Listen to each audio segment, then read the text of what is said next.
열왕기상 12장 12절로 20절까지입니다. 같이 읽습니다. 시작. 3일 만에 여로보암과 모든 백성이 르호보암에게 나아왔으니 이는 왕이 명령하여 이르기를 3일 만에 내게로 다시 오라 하였습니다. 왕이 포악한 말로 백성에게 대답할세 노인의 자문을 버리고 어린 사람들의 자문을 따라 그들에게 말하여 이르되 내 아버지는 너희의 멍에를 무겁게 하였으나 나는 너희의 멍에를 더욱 무겁게 할지라. 내 아버지는 채찍으로 너희를 징계하였으나 나는 전갈 채찍으로 너희를 징치하리라 하니라. 왕이 이같이 백성의 말을 듣지 아니하였으니 이 일은 여호와께로 말미암아 난 것이라. 여호와께서 전에 실로 사람 아히야로 느바세 아들 여로보암에게 하신 말씀을 이루게 하심이더라. 온 이스라엘이 자기들의 말을 왕이 듣지 아니함을 보고 왕에게 대답하여 이르되 우리가 다윗과 무슨 관계가 있느냐? 이새의 아들에게서 받을 유산이 없도다. 이스라엘아 너희의 장막으로 돌아가라. 다윗이여 이제 너는 내 집이나 돌아보라 하고 이스라엘이 그 장막으로 돌아가니라. 그러나 유다 성읍들에 사는 이스라엘 자손에게는 르호보암이 그들의 왕이 되었더라. 르호보암 왕이 역군의 감독 아도람을 보냈더니 온 이스라엘이 그를 돌로 쳐 죽인지라. 르호보암 왕이 급히 수레에 올라 예루살렘으로 도망하였더라. 이에 이스라엘이 다윗의 집을 배반하여 오늘까지 이르렀더라. 온 이스라엘이 여로보암이 돌아왔다 함을 듣고 사람을 보내 그를 공회로 청하여 온 이스라엘의 왕으로 삼았으니 유다 지파 외에는 다윗의 집을 따르는 자가 없으니라. 아멘. 무슨 일이든지 뭘 성취하기라는 게 참 쉽지 않습니다. 집을 짓는 것도 짓기는 어렵고 허무는 것은 한순간 아닙니까? 무엇을 세우는 것은 오랜 노력이 필요하지만은 허물어 버리는 것은 단 한순간이죠. 사람의 명예라는 것도 일생 걸려서 쌓기도 힘들지만은 그러나 단 한 번의 실수로 그런 것들이 허물어지는 것과 마찬가지죠. 이스라엘이 통일 왕국을 지금 3대에 걸쳐서 되거나 이루어 왔습니다. 그러나 이 르호보암에 와서 그냥 통일 왕국은 분열 왕국이 되고 마는 것이죠. 어떻게 해서 이렇게 단순간에 나라가 쪼개졌는지.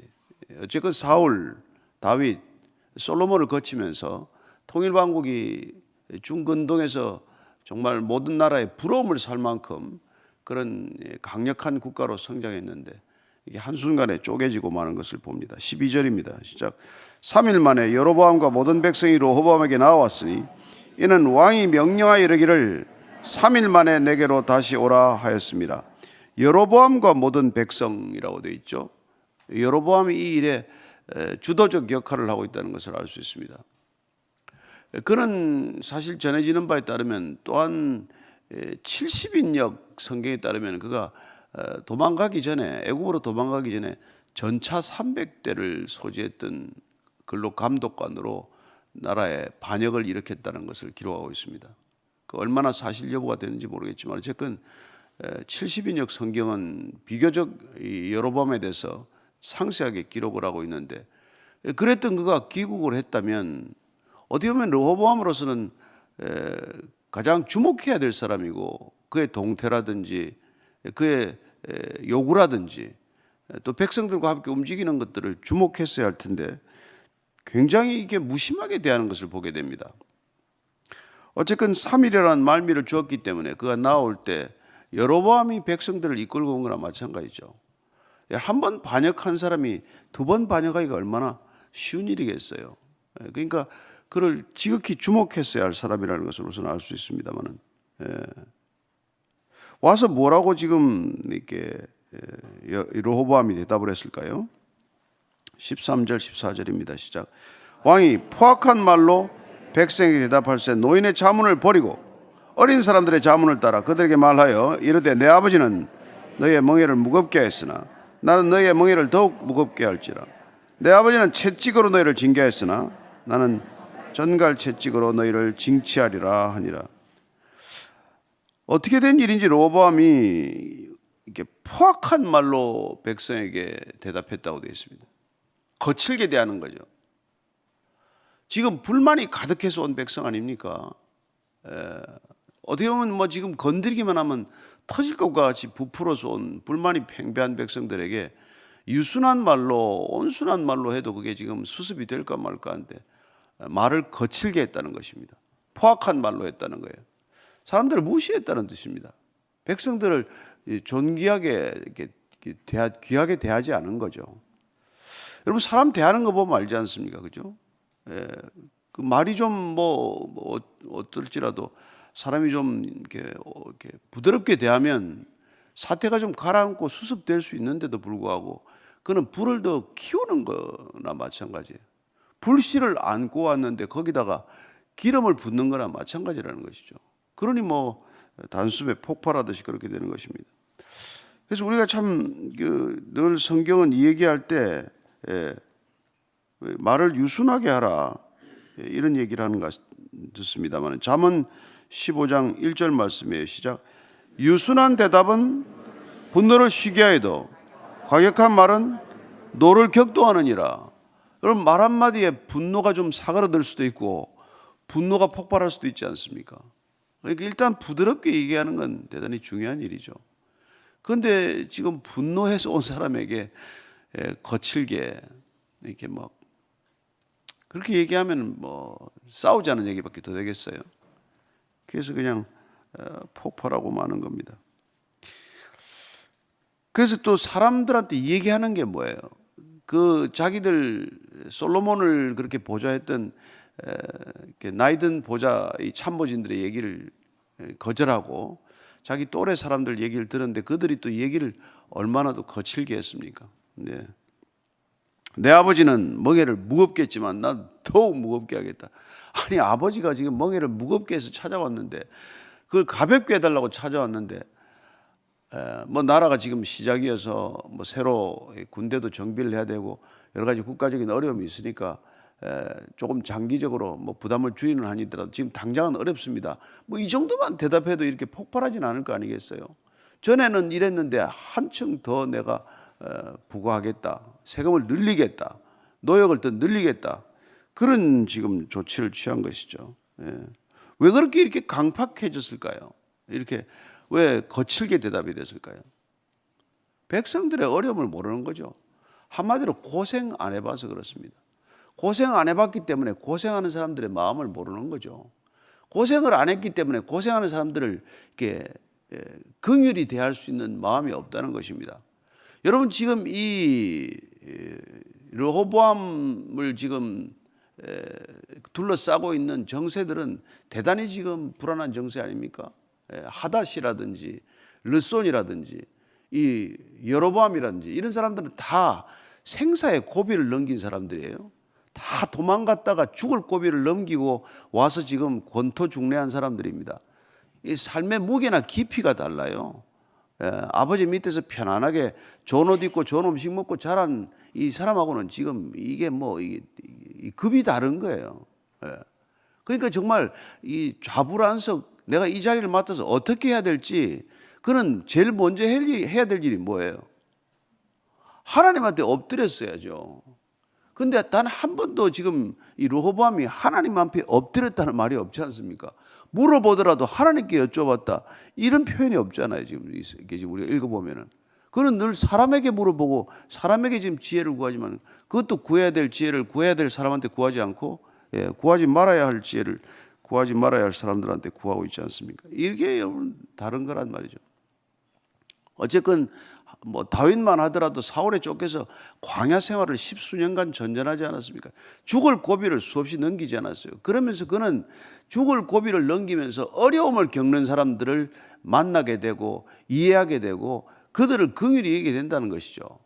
여러분, 그는 아두람 동굴에서 지명수배된 사람들, 세상에 희망이 끊어진 사람들, 그 사람들 데리고 400명, 600명을 데리고 살지 않았습니까? 그게 여러분 다윗이 그래도 정치할 수 있는 바탕이 되는 것이죠. 하나님께 엎드린다는 것, 어려운 사람들을 안다는 것, 그들과 함께 생활한 경험이 있다는 것, 이게 얼마나 중요한 겁니까, 여러분?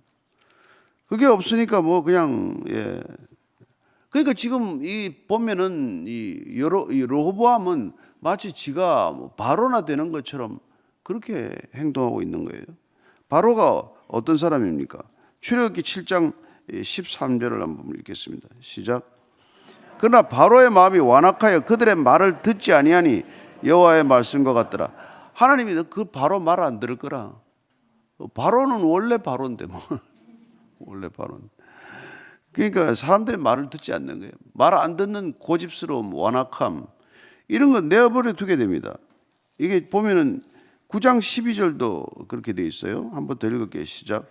그러나 여호와께서 바로의 마음을 완악하게 하셨으므로 그들의 말을 듣지 아니하였으니 여호와께서 모세에게 말씀하신 것 같더라.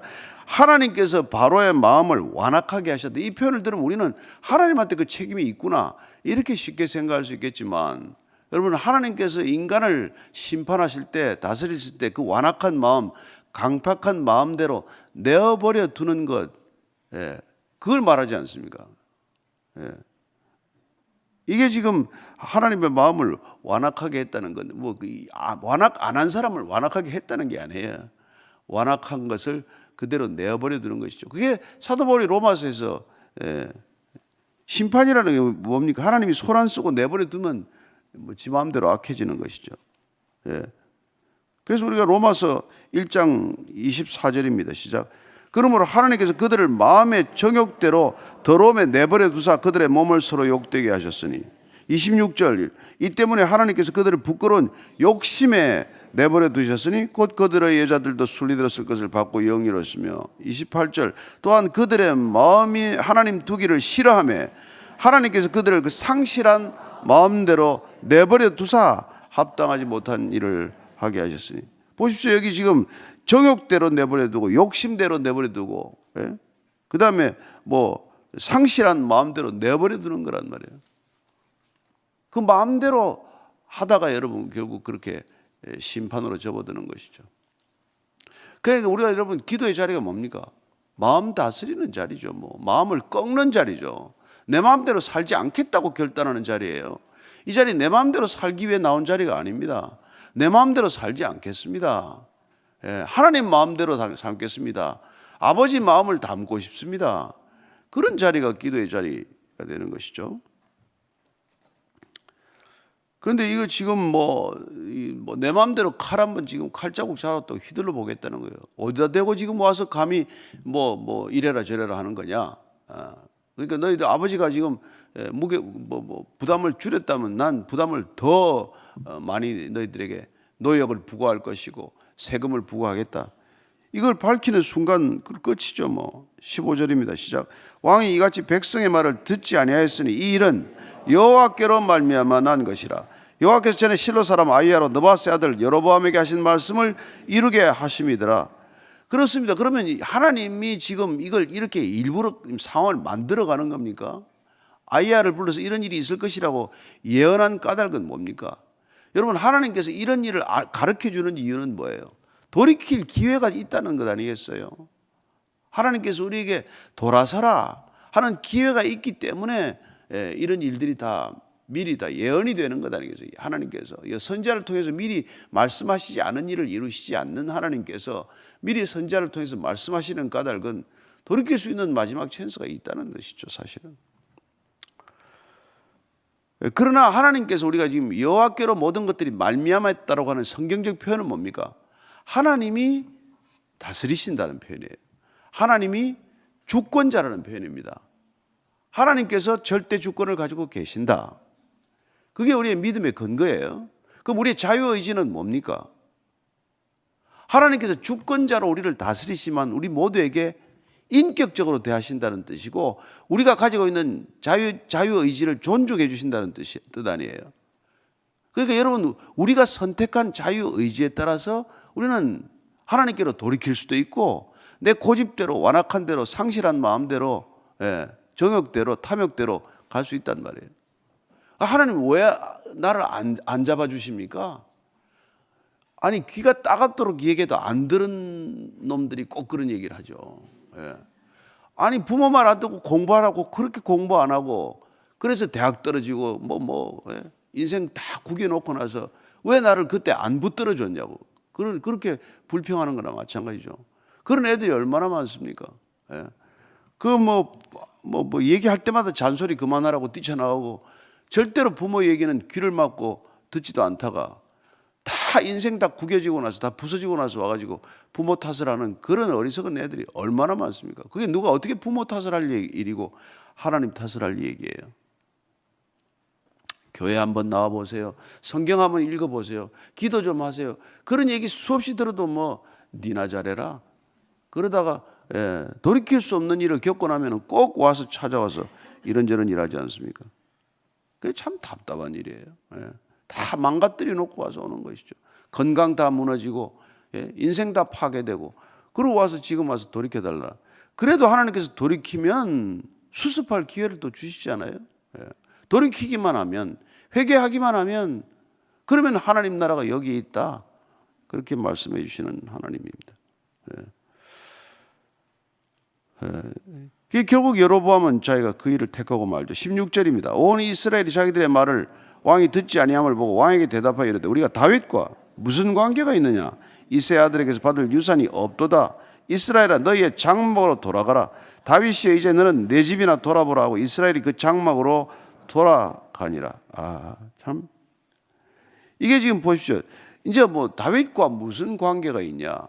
여러분 다윗은 원래 유다 지파 아닙니까? 유다 지파 한 지파로 다윗은 나라를 시작했어요. 그리고 그는 온 통일 이스라엘 왕국을 만들기 위하여 얼마나 인내하고 기다렸습니까? 7년 이상을 기다렸어요. 그런데 지금 여기 그러니까 원래 다윗을 따르지 않던 온 이스라엘을 다윗 편으로 돌이키기 위하여 다윗이 그 백성들을 얼마나 존중하고 기다렸냐는 것이죠. 근데 그 어떻게 보면은 그러고 나서 이제 나중에 사울 왕이 죽고 사울의 집안이 완전히 폐가가 되다시피 하고 그리고 다윗이 왕으로 오르고 나서 사실은 사울을 따랐던 이스라엘 이 열 지파들은 늘 마음속에 어떻게 보면은 불만이 있을 수 있는 거란 말이에요. 잠재된 불만이 항상 있을 수 있는 게 이스라엘의 왕국 사실은 내부 사정인데 기어이 그걸 이제 갈라놓고 마는 것이죠. 그래서 사무엘하 20장 1절을 보면은 세바라는 사람이 반란을 일으켰을 때도 이런 얘기를 합니다. 시작. 마침 거기에 불량배 하나가 있으니 그의 이름은 세바인데 베냐민 사람 비거리의 아들이었더라. 그가 나팔을 불며 이르되 우리는 다윗과 나눌 분깃이 없으며 이세 아들에게서 받을 유산이 우리에게 없도다. 이스라엘에 각각 장막으로 돌아가라. 이게 지금 세바가 반란을 일으키면서 다윗에 대해서 너희들은 관계가 없다. 받을 분깃이나 유산이 없다. 유다 지파하고 너희들하고 무슨 상관이냐. 이렇게 부추기는 거라면 선동하는 거란 말이죠. 이때는 세바가 선동을 했지만은 이제는 여로보암을 따르는 이스라엘 백성들이 우리 다윗에게 받을 게 없다. 무슨 관계가 있느냐? 여러분 이때 무슨 관계가 있느냐라고 할 때 이게 무슨 뜻이 관계는 뭘 말합니까? 무슨 유익이 있느냐 이 말이에요. 세상의 관계는 이해관계에 따라서 움직이는 것 아닙니까? 이익이 없는데 왜 너희들하고 관계를 맺겠냐? 이게 세상의 관계 맺는 방식이고 관계가 유지되는 목적이란 말이에요. 이익이 없는데 무슨 관계가 유지가 됩니까? 그런데 세금만 자꾸 매기고 노역만 자꾸 부과를 하면 무슨 관계가 유지가 될 수 있겠어요? 그러니까 참 엊그제도 보니까 105세 되셨어요. 김영석 교수가. 105세 된 교수가 인생 행복 강의를 하는 거예요. 요지가 뭔 줄 아십니까? 한마디예요. 자기를 행복하게 하겠다고 사는 사람 치고 행복한 사람 못 봤다. 스스로 행복하겠다, 나 잘 살겠다고 하는 사람 치고 정말 잘 사는 사람 못 봤다. 정말 잘 살려면 남을 잘 살게 도와줘라. 그 얘기예요. 그거 듣겠다고 뭐 그렇게 열심히들 또 많이 가던데 책도 많이 나오고 여러 번 하신 말씀이에요. 그분의 중요한 얘기는 그렇습니다. 인격의 높이란 누가 얼마나 사랑하느라고 고생했느냐라는 거예요. 여러분 사랑하느라고 남 사랑하느라고 고생한 정도가 자기 인격의 정도라는 거예요. 그분 철학의 핵심입니다. 그러니까 여러분이 인간답게 살려면 고생 좀 해야 돼. 왜? 남 사랑하느라고, 남 섬기느라고, 남 때문에 손해보느라고 그 고생한 만큼이 인간의 높이라는 거예요. 인간의 높이는 고생의 깊이입니다. 고생의 깊이 없이 무슨 인간의 높이가 생겨요. 그 얘기를 하고 계시더라고요. 그래서 참, 뭐 이제 이 젊은 사람 41살에 왕 돼가지고 그냥 한순간에 나라 반동강 내버리고 다 돌아가는 것이죠. 그 장막으로 다 돌아가 버렸어요. 참, 뭐,